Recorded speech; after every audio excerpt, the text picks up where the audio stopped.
Hey everyone, Oldies DJ Matt back with you one last time. Welcome to episode 8 of my one-off YouTube video series called An Introduction to Deep Diving into Rock and Roll Music of the 60s and 70s and some 80s. And I know I've said this before, but if you stumbled on this episode and did not see the previous episodes at the start of episode 1 and 2, there is an explanation about what this video series is about. It is intended for younger folks who are finding this music enjoyable and interesting, but are finding the availability from modern day radio, including things like iHeart, to be totally unsatisfying, and you're tired of turning on your favorite radio stream and hearing Don't Stop Believing by Journey. That's why we talk about radio programs you can listen to that go deep. That's why we introduced you to Lost Hits. And as far as the albums are concerned, they're meant to be a wide variety of albums just to give you a starting point. We call it a starter kit. So on that note, if you go to my YouTube video page or my Blue Sky social media page at Oldies DJ Matt, you will find a posting from a few days ago, late July, of the albums that were presented in episode 1 through 7 of this series. The entire list is there. It's like 40 albums or maybe more than that. I didn't really count it. This is your starter kit. This is called my highly recommended album list. It's meant to cover a wide variety of music from this particular period. Download a copy of the list, save it. If you have the financial wherewithal and you're interested in building an instant record collection, honestly, this is a good place to start. Or if you have a rich relative, print the list, give it to them, and tell them this is what you would like for your baby shower. Rock and roll makes a great baby shower present. These are the highly recommended albums from this series. We are going to talk about some albums today, but I'm not going to add them to the highly recommended list. Today is more of a special topics episode, and the albums I'm going to be showing you today are not necessarily ones that everyone's going to be interested in, but I'm going to show them to you so that you're aware that they exist and maybe you'll be interested in them. And on that note, so the topics we're going to talk about today are disco, the blues, a little bit about Woodstock, music from Woodstock, but we're going to start by talking about Frank Zappa. And we're not going to show you Lost Hits today. I'm going to send you back to 1954, 1955, and show you a couple of very early rock and roll songs that helped pave the way for the music that we're enjoying today. So, Frank Zappa, wow, what a career. You don't hear about him much anymore. He's been gone since the early 90s. He lost his battle to cancer when he was only in his early 50s. But while he was around, he was a very prolific band leader, songwriter, performer. It was very easy to see him live if you were interested. He maintained a certain distance from commercial music. Most of his music, I guess we would describe as being a type of progressive rock, highly influenced by 70s jazz fusion, but he's done a lot of different things. And the album I'm going to show you today actually avoids some of the unexpected twists and turns that his progressive rock albums typically have.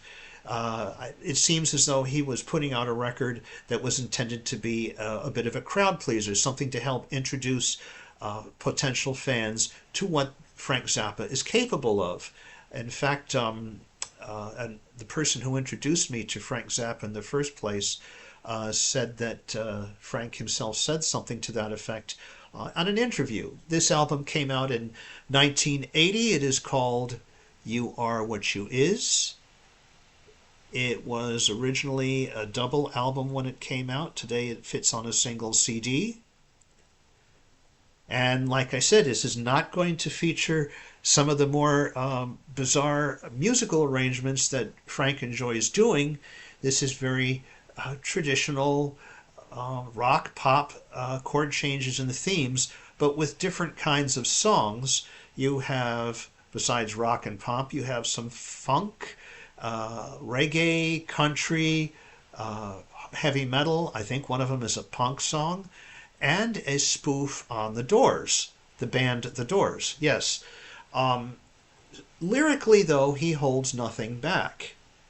So Frank Zappa's lyrics, not always something you can play on the radio. He does enjoy adult humor, and he can be snarky, sarcastic, critical.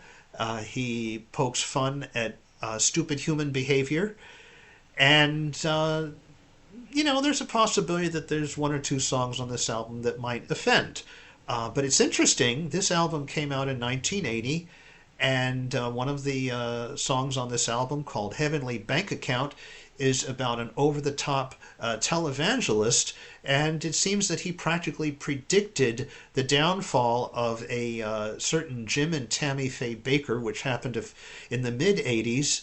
I don't know if he was talking about them in particular, but Frank Zappa always had a very high standard for musical excellence. His record production is excellent. He can piece songs together that weren't even performed at the same time, even by the same band. His arrangements are beautiful. On this album in particular, they're rich. There's a lot of harmonies, and this album also features the first performance by an 11-year-old Moon Zappa, his daughter, who would later become famous for the song Valley Girl. It's easy to think of Frank Zappa as being novelty or satire, because his biggest hits, like Valley Girl and Dancing Fool, were novelty songs. But sometimes with his lyrics, you got to look a little bit deeper, and they can be very impressive. For example, one of his more famous songs, a one joke song called Don't Eat the Yellow Snow, is actually a protest against animal cruelty. He stayed out of the mainstream, but every now and then he'd release an album that really connected with a wide audience. He had an album in 1974 that made the top 10, an album in 1979 that went double platinum, and in 1988 he won a Grammy for Best Rock Instrumental. Yeah, you may be a little put off by a lyrical reference here and there, but you will, if you don't mind that, there's a lot of humor. It's actually not all bad, because there's some. I guess because he had young children at the time, he was very concerned about drug use in high schools, and there's some anti-drug songs on this album. So it is very impressive, and musically a wonderful listen. Frank Zappa, You Are What You Is, from the year 1980. Okay, next let's talk about disco. I'm going to show you a couple albums that are packed with fantastic disco hits. The first one is one you've probably heard of, the Saturday Night Fever soundtrack. Originally a double album. This came out in late 1977. It contains six songs by the Bee Gees and 8 songs by other acts, such as Yvonne Elliman, Tavares, Casey and the Sunshine Band, and then 3 songs credited to David Shire. He wrote specific songs for the movie, and they're performed by a studio orchestra. They're pretty good too. The album is a mixture of different types of disco. I love the island beat of Yvonne Elliman's "If I Can't Have You." In fact, not all the songs here are actually disco. "How Deep Is Your Love" by the Bee Gees is a slow ballad. Walter Murphy's, it's called A Fifth of Beethoven. You've probably heard it. It's the rock and roll version of the Beethoven Fifth Symphony. That's not really a disco song. There's Calypso here. It's a good collection full of great hits. Little backstory, the Bee Gees were not originally going to be the primary performers on this particular album, but as the movie production was well underway, they started running into trouble getting licensing for some of the songs that they had originally planned on using, And the Bee Gees are in the same record company as the soundtrack album, so the Bee Gees stepped in with more of their own songs. But as a result, the Bee Gees are a great band. And no, they did not do a lot of disco, actually.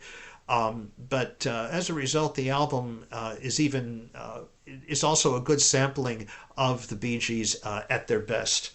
Okay, and then another album full of great disco hits, Donna Summer and her album called On the Radio Greatest Hits Volume 1 and 2. It is one album, it was a double LP. And this album captures her music from the disco era, start to finish.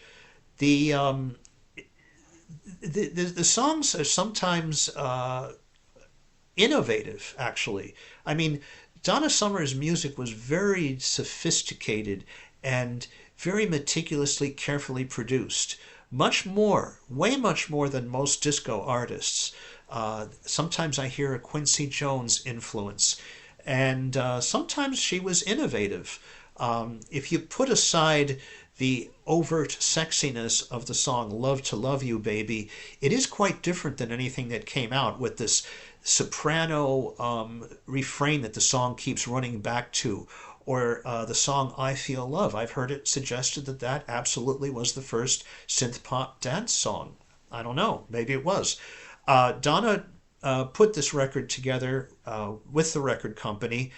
The album, each side of the albums, the songs are mixed together in a continuous dance mix. The It covers all of her disco songs and a few of the minor hits. She did so much. The actual her own choice of the minor hits. A few of her minor singles actually didn't make it to this album. And I do have a minor beef that a shorter version of Hot Stuff and Bad Girls appears on this album than I would have preferred. Donna Summer is best enjoyed listening to her singles.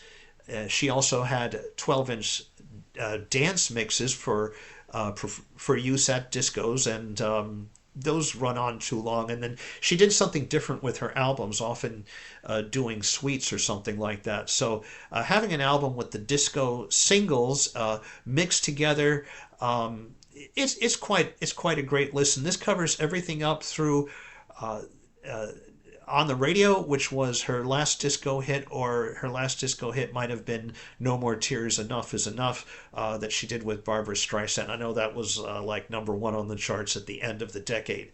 But Donna Summer, On the Radio, Greatest Hits Volume 1 and 2, and the Saturday Night Fever soundtrack album. So, just a little warning, if you talk to folks who are like, my age, who were around during the explosion in the popularity of disco between 1978 and 1979, there's a good chance you'll hear some negative opinions of disco.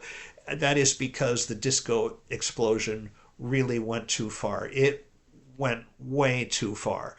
Disco was everywhere. It was in TV commercials, and just about every major act that had been around for a while had to have a disco hit on the chart just because everybody else did. I mean, Kiss had a disco hit on the chart. What's up with that? And so any fad like that goes too far, it crashed and burned like it was expected, and there was a backlash. Disco music itself. Oh, and it didn't help the fact that in 1978 and 79, when disco was at its peak popularity, some kind of mediocre disco was hitting the radio as well. Stuff with kind of a monotonous quarter note drum beat thump and an overused bass riff like the one you hear in YMCA or Rod Stewart's Do You Think I'm Sexy? You won't find any of that on the Saturday Night Fever soundtrack, by the way. In fact, that album came out before this explosion actually occurred. But make up your own mind about disco. I personally would recommend checking out the early mid-70s acts that performed for Philadelphia International Records. Harold Melvin and the Blue Notes, the OJs, TSOP, The Sound of Philadelphia, great instrumental. by the Philadelphia International House Band called MFSB, The Three Degrees. That is wonderful disco. So I say make up your own mind about disco. There's a lot of good stuff out there. And so that covers the topic of disco. Next, we're going to talk about the blues. Okay, in the mid late 60s, there was a crossover between rock and roll and the blues. I guess more specifically album rock, especially from British acts. I think what was happening is that at the point of the British invasion, there was also kind of an American invasion occurring over in Britain, and a lot of these bands like the Rolling Stones, the Animals, obviously Cream, were hearing American blues music, probably a lot of them for the first time, and performing a lot of these songs in their repertoire. And so for a while, there was this infusion of blues into American rock and roll. And I'm going to show you two albums. I'm going to start with an album by the Butterfield Blues Band called East West. This came out in 1966. Now, the Butterfield Blues Band is not a blues band. They are a rock and roll band that do a lot of blues music. So we're not exactly diving into blues here, but mostly the songs on this album are blues songs performed by a six-piece rock band. There's also some jazz on this. There's a great jazz instrumental. Another example of an instrumental you probably know, but may not recognize the title, the Work Song. Honestly, the most popular version of the Work Song was done by Herb Alpert and the Tijuana Brass. The version here on this album totally blows that away. And then there's a 10-minute plus open-ended rock and roll jam, kind of like what the Grateful Dead were and Jefferson Airplane were starting to do at this time, which is the album's title song, East West. So yeah, they call themselves a blues band, but maybe they used the title just to show that they were their emphasis and to be a little bit trendy. So a little explanation about the band. It is a six-piece band with great intermusician chemistry. Two guitars, they blend well together. Paul Butterfield himself, his instrument is harmonica, which we call harp, and he's the lead singer, and he's got a good gruffy blues voice. And oh, by the way, the guitarists in this the group at this time would eventually become real stars. Mike Bloomfield, I'm not going to go into much detail, was a significant guitarist in the 60s and into the early 70s. He left us at a young age. And the other guitarist in the band is Elvin Bishop, who eventually started his own band, which I believe he is still leading today in his 80s. And yeah, he had a hit in the 70s with Fooled Around and Fell in Love. But this album is a great way to, feel out the blues and see if you like it. And especially with the harmonica. I love the way the harmonica plays into the six-piece band. Really great sound. So Paul Butterfield, well, the band is called the Butterfield Blues Band. East West. This came out in 1966. Paul is no longer with us, and he dissolved the Butterfield Blues Band somewhere along the line and did some more rock and roll stuff himself in the 70s and I think going into the 80s. Now, in the event that you pick up this album and maybe you like it, and you're thinking to yourself, maybe I'd like an actual blues album. Well, here's the most popular blues album that crossed over into rock and roll. Also came out in 1966. It is by the father of the British blues, John Mayall, and his band, guitar, bass, and drums, and sometimes harmonica and organ, called the Blues Breakers. and this is his album called Blues Breakers with Eric Clapton. So yes, this is the band. Oh, that's Eric. That's Eric right there. So some people call this album Beano because Eric is reading a Beano comic. And the guy next to him is John McVie. Now, Eric would stay in this band for 1 year and then leave. He would be replaced by Peter Green. And then at one point, for a short time, Mick Fleetwood stepped into the Blues Breakers to become the drummer. And Mick Fleetwood, John McVie, and Peter Green had a great idea to form a band of their own. We all know where that went. So this is a pure blues album. But in the same way there was a blues influence in rock and roll, there was also a rock and roll influence in the blues at this point, especially with Eric Clapton in the band. So this album rocks a lot, and it also does some traditional blues. So this album became very popular. It's considered very influential. Again, these albums not necessarily for everybody, but I definitely put this one on myself. I enjoy it quite a lot. John Mayall on the Blues Breakers with Eric Clapton from 1966. Okay, for our final album of the series and the final topic, we're going to talk about music from Woodstock. I'm going to show you an album that came out in 2019. It is a 3 CD set called Woodstock Back to the Garden 50th Anniversary Collection. And I was impatient. When this came out, I purchased the download right away rather than getting the CD, but I should have gotten the CDs. I've seen it very reasonably priced these days. A CD also comes with a nice booklet. So if for those of you who are younger and might be interested in a detailed story about the Woodstock Festival, I invite you to read, of course, the Wikipedia article about the Woodstock Festival. It's quite an interesting story. But basically, this album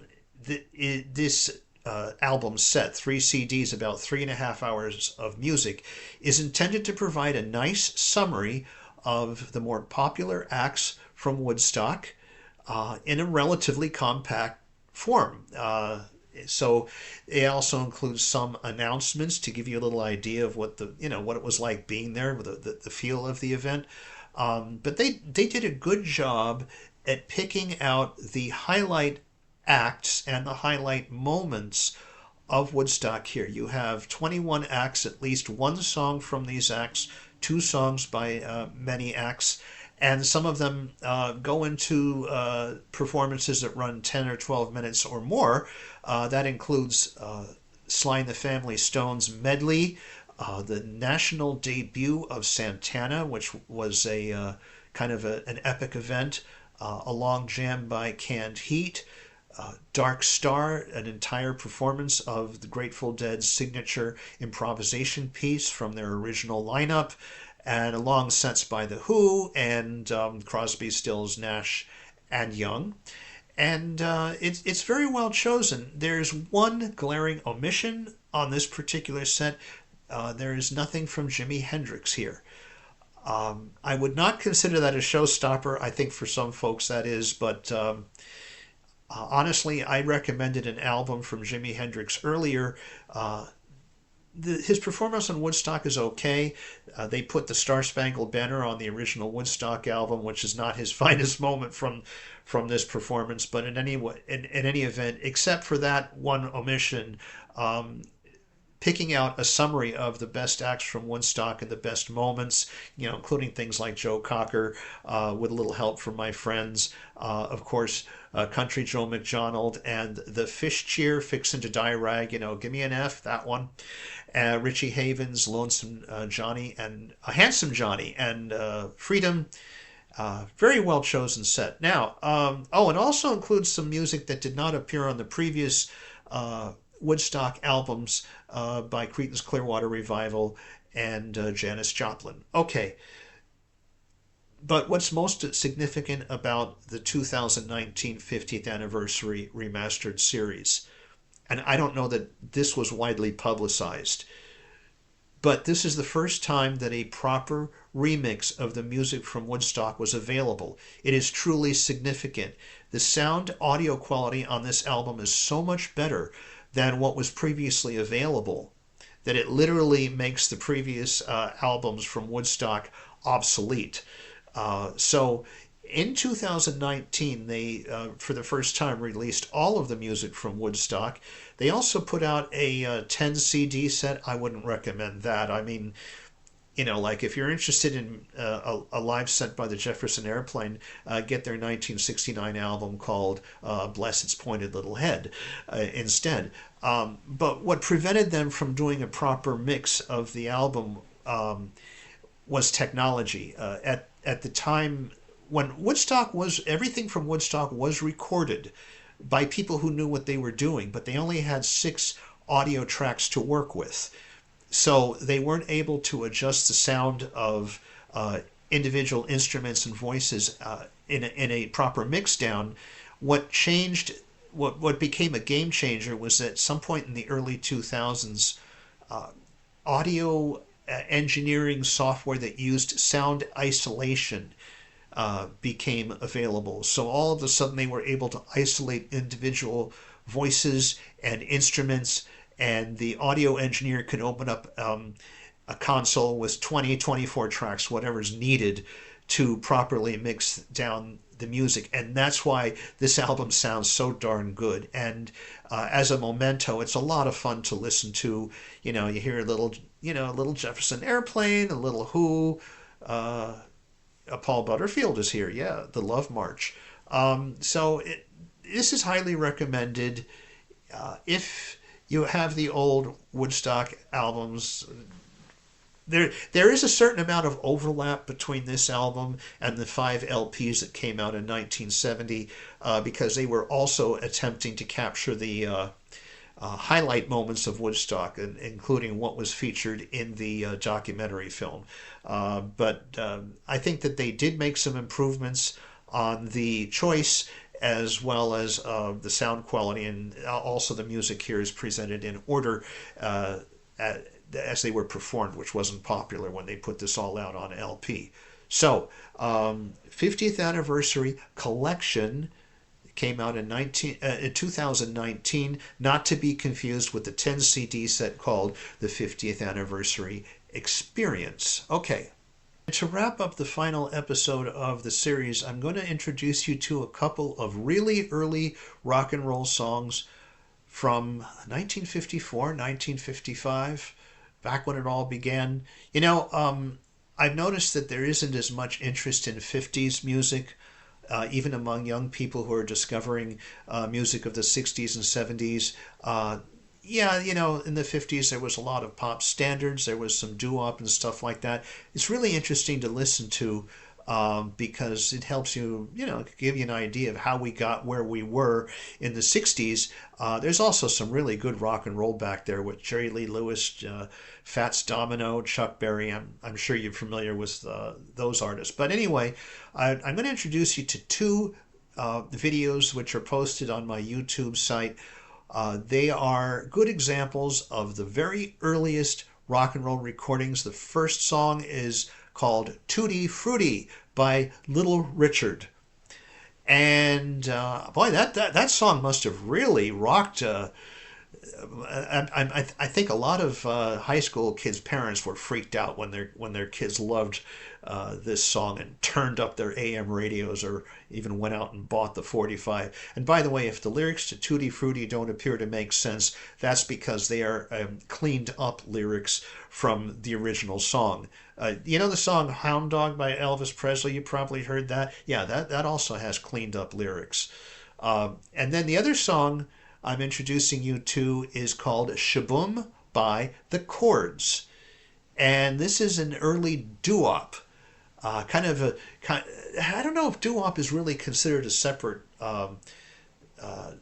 musical genre as much as it is a type of R&B music that involves a lot of vocal harmonization and call and response and stuff like that. But this is a very early example of rock and roll doo-wop, Shaboom by the Chords. Tutti Frutti by Little Richard. I think you'll love both of these songs. Okay, so that wraps up the series. Now, I am not going to replace these on YouTube. These were recorded in the spring and summer of 2026.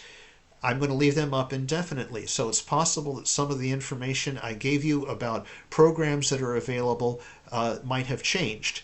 But the objective is that I'm going to leave these up on YouTube so that young folks who are interested in the music might find their way to the videos and begin their journey to a deeper, richer collection of music in the 60s and 70s. Yes, build a record collection, collect records, collect CDs. That's what it's all about.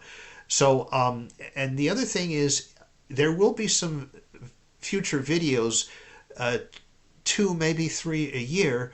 So I'm going to recommend that you subscribe to the YouTube channel at Oldies DJ Matt, because if I do another video, that's the only way you'll be able to find out about it. I am planning on doing an interview video at some point later this year with one of the premier oldies DJs, a name that you heard before, and I'll just keep you in suspense about that. But we're going to talk about oldies radio shows and oldies music trivia, and we're gonna take have a discussion about going deep. So I want to thank you for watching this series. I hope you enjoyed it. Please spread the word among young folks so that they have a better idea that there's other stuff out there besides what they're hearing on iHeartRadio or the typical narrow playlist streams or narrow playlist radio that you hear. It is great music, and I want to help spread the word. So if you spread the word about the video series, maybe we'll get more people interested, and our community will get bigger. So one last time, peace, love, and rock and roll.